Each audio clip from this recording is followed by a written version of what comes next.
everyone to this last session of the day.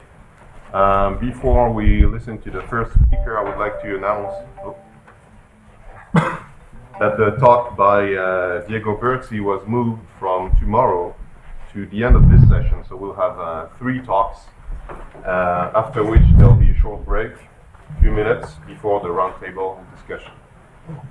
So the first speaker will be Colin Thornton, and we'll talk about multi-scale modeling of granular shoe flows. Hi, I'd like to thank the organisers for the opportunity to speak here about this problem.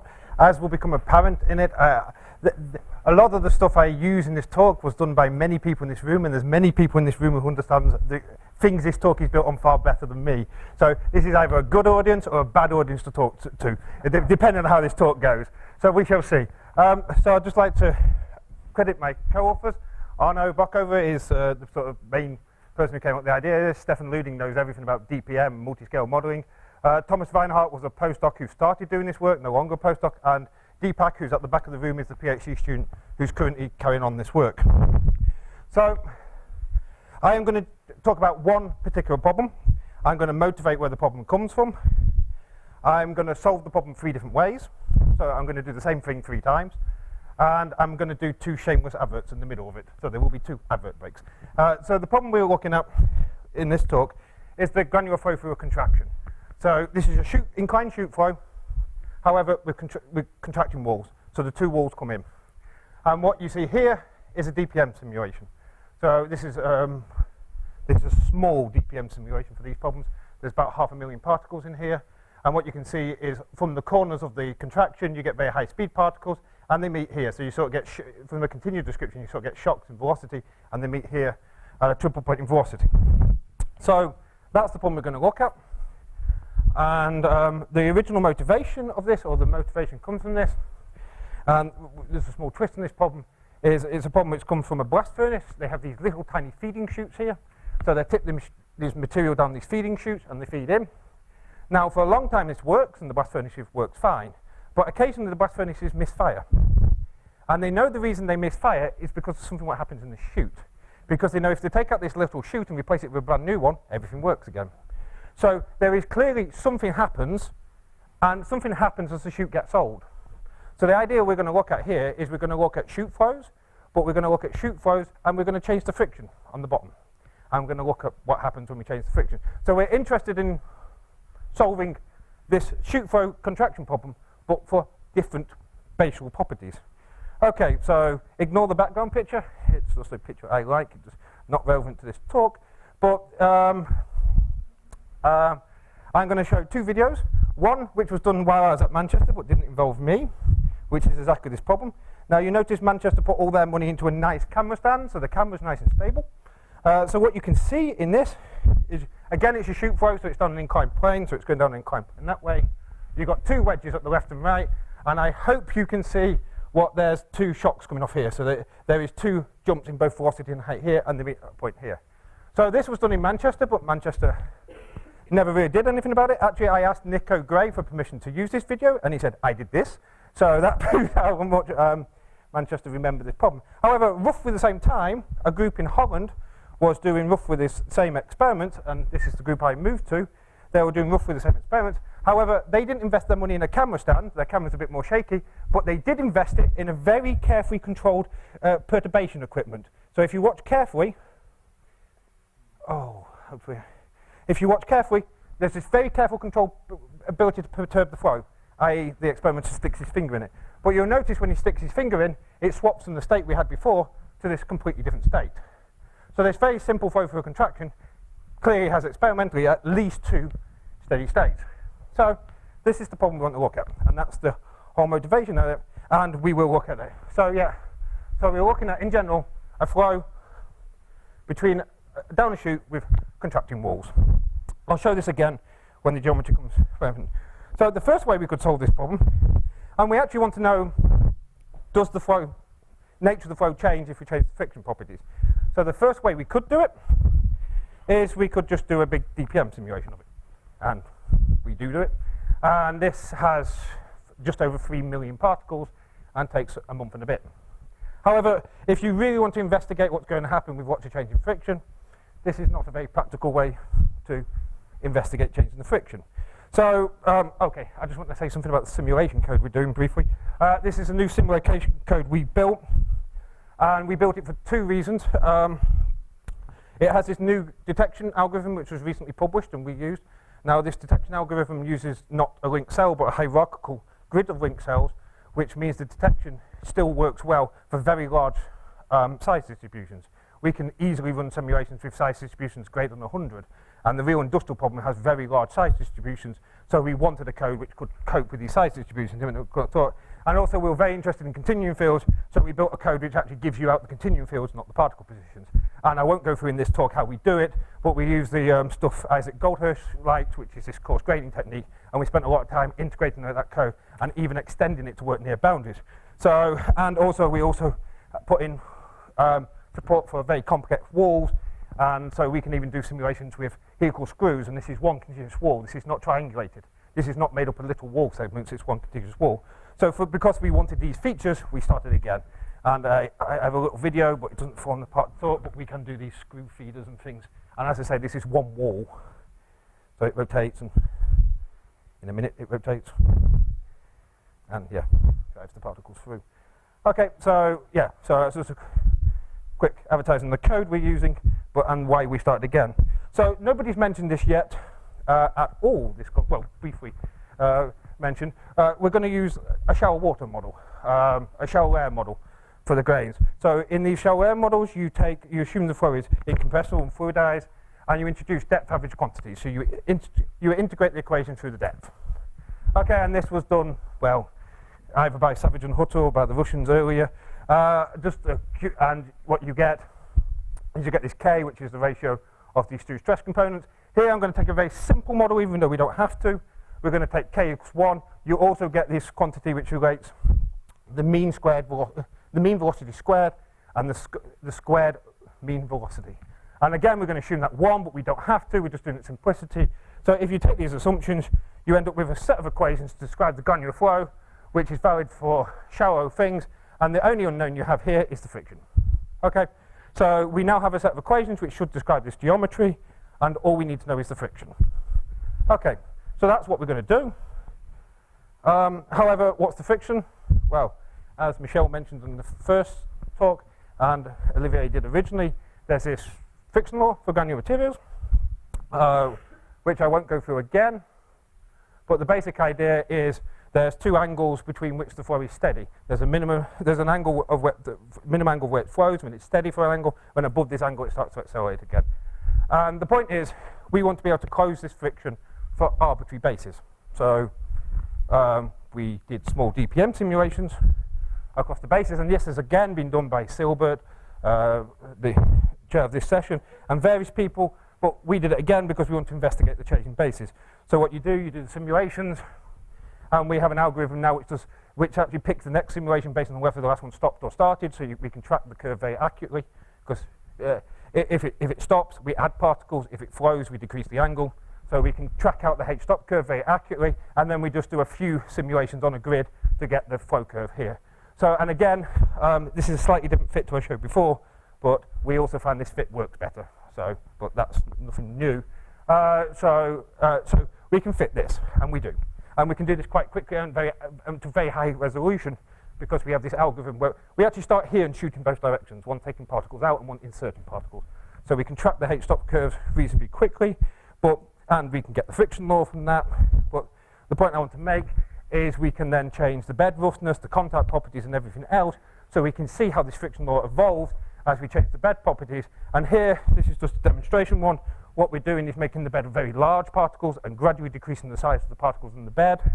And if we do this, the friction curve, the curve moves this way, the h-stop curves move this way. So if you're used to interpreting these, basically what's happening as you're reducing the size of the particles in the bed, it's getting less frictional, which may be not surprising. So, but you can actually track the friction behavior as you reduce the size of the particles in the bed. And similarly, you can work out the beta coefficient this way. And there is a small change in beta as we do this, and a huge discontinuous change when we go to a perfectly flat base.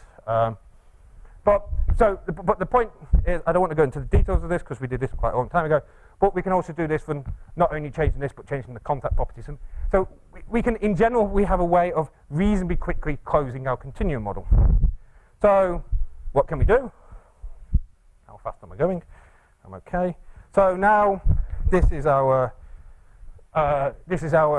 shower water simulation, our 2D simulation with our friction law. So we can have different friction laws for different bases, and we can solve it. And here's the contraction, and you see this nice shock structure. So we're done. And to put it in comparison, these simulations take 5 to 10 minutes compared to the 1 month the full DPM starts. So we can do that.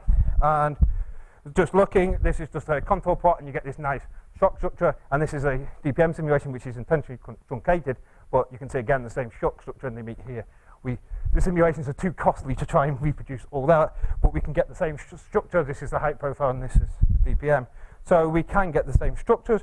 We also spent a lot of time developing a continuum package. So we're using, if anybody's interested, a discontinuous Galerkin package, which is a finite element style thing. Again, if anyone's interested, I can give them the details of the package, but I won't. Here. So anyway, so I showed what we can do this problem using a full 3D DPM simulation, or we can use these small periodic box DPM simulations and close the model, and then much quicker we can solve it in these simulations in this code, which only takes of the order 5 to 10 minutes to run. But can we do any better? Should we stop at depth averaging? Well, the answer is no. What we're going to do next is now we're going to take the depth average equations and we're going to width average across the chute. So we take the depth average and we then width average these across the chute.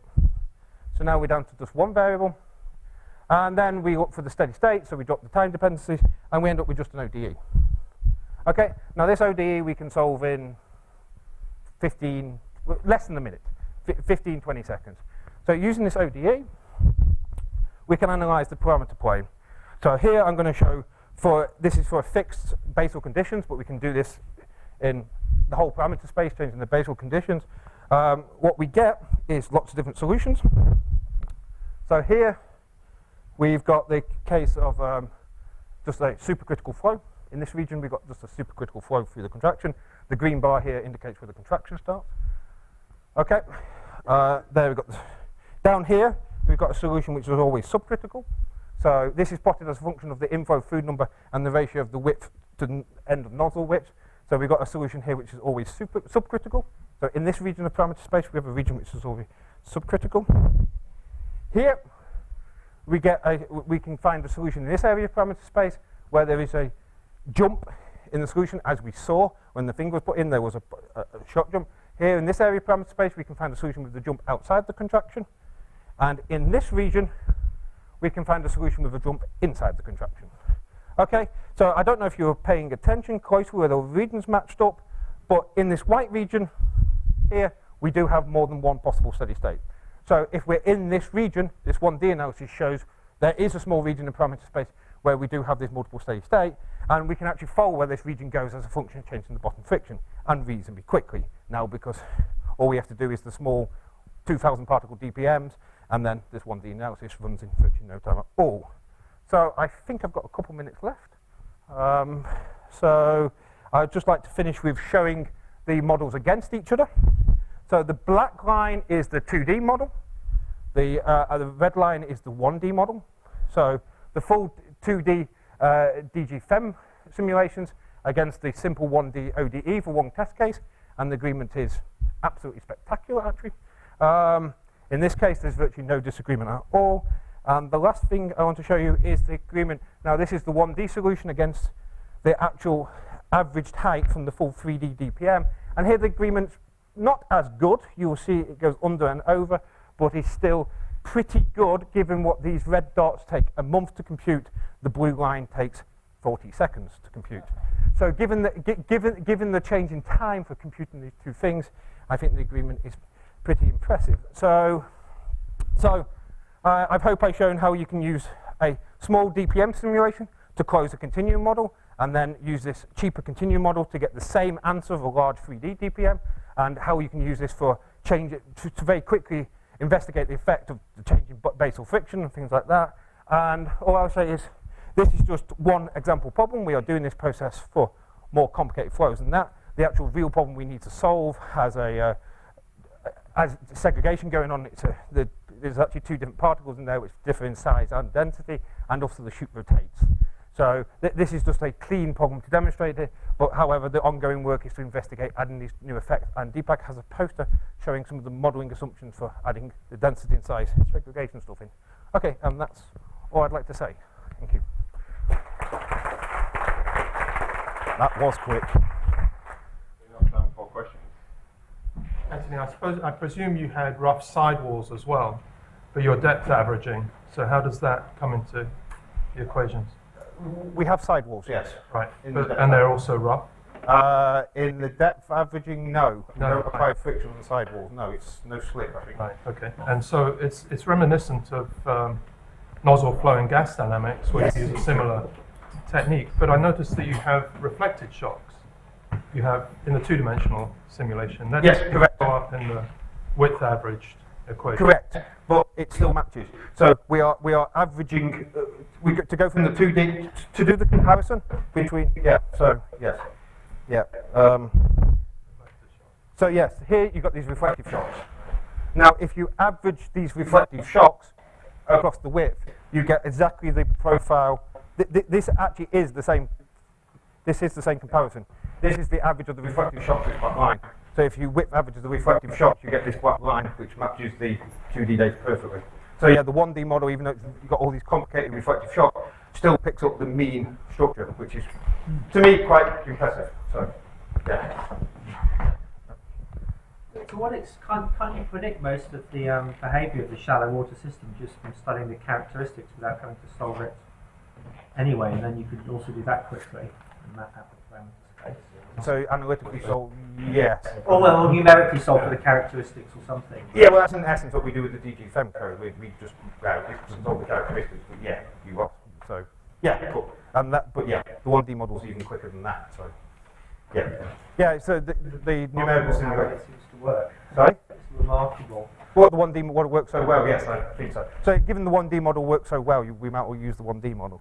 So the 2D model only takes minutes, but still, yeah.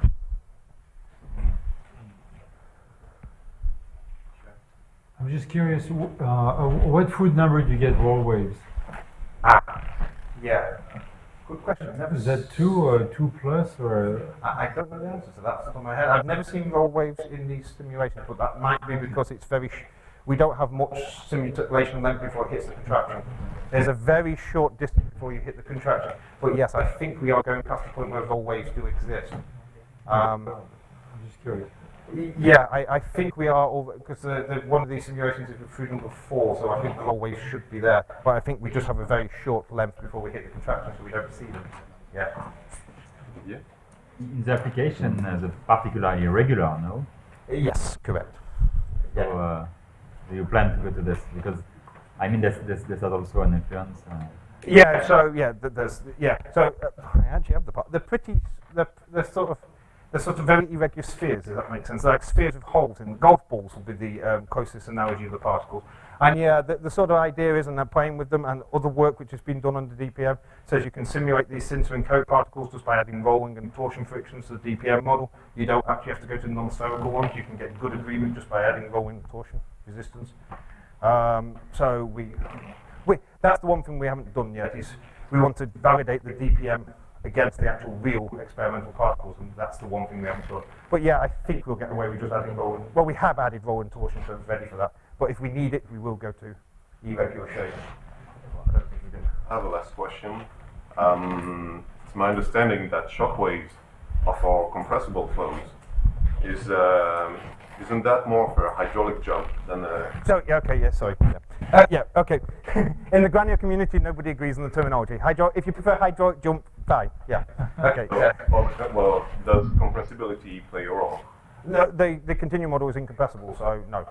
Obviously, the DPM is compressible, and we have analysed the data in more things, and you do see compressibility effects in the actual DPM. And the other thing you notice in the DPM which disagrees is the pressures are nowhere near lithostatic. The stresses is no longer lithostatic in the contraction, yet it still all seems to agree. All these discrepancies in the details seem to wash out. If you start looking at the details, you'll be even more amazed what they agree so well in the height and fluid numbers. One last quick question. If not, let's thank Anthony again.